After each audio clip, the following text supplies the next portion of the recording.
పరిశుద్ధత లేకుండా ప్రభు సన్నిధిని అనుభవిద్దామన్నా, పరిశుద్ధంగా జీవించకుండా ప్రభు యొక్క ఆశీర్వాదాలు పొందుకుందామన్నా కుదరదు. సహోదరి సహోదరులు, బైబిల్ సెలవిస్తుంది, మీ దేహము దేవుని ఆలయమని మీరు ఎరుగరా. ఈ దేహం ఏమిటట? దేవుని ఆలయం. ఆనాడు దేవుడు ప్రత్యక్ష గుడారంలో నివసించాడు. ప్రత్యక్ష గుడారంలో 2 భాగాలు, ఒకటి పరిశుద్ధ స్థలము, 2 అతి పరిశుద్ధ స్థలము. ఈ శరీరంలో కూడా 2 భాగాలు ఉన్నాయి, శరీరము అలాగే లోపల హృదయము.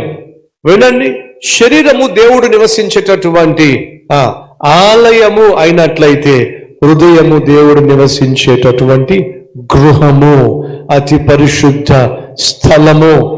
కాబట్టి అతి పరిశుద్ధ స్థలమైన నీ హృదయాన్ని ఏం చేయాలట? భద్రంగా కాపాడుకో అని బైబిల్ సెలవిస్తుంది. రండి చూద్దాం. సామెతల గ్రంథము 4వ అధ్యాయము 23వ వచనము. ఈ హృదయములో నుండి జీవధారలు బయలుదేరును, కాబట్టి అన్నిటికంటే ముఖ్యముగా నీ హృదయమును భద్రంగా కాపాడుకో. ఈ హృదయంలో యేసు ఉండాలి, పాపం కాదు ఉండాల్సింది.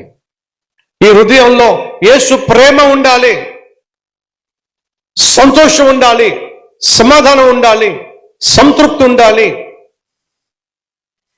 దీర్ఘశాంతం ఉండాలి, దయాళుత్వం ఉండాలి, విశ్వాసం ఉండాలి, ఆశా నిగ్రహం ఉండాలి, సాత్వికము ఉండాలి. ఇవి ఉండాలి హృదయంలో. కోపం ఉండడానికి వీల్లేదు, ద్వేషం ఉండడానికి వీల్లేదు, పగ ఉండడానికి వీల్లేదు, కామ వికార చేష్టలు ఉండడానికి వీల్లేదు.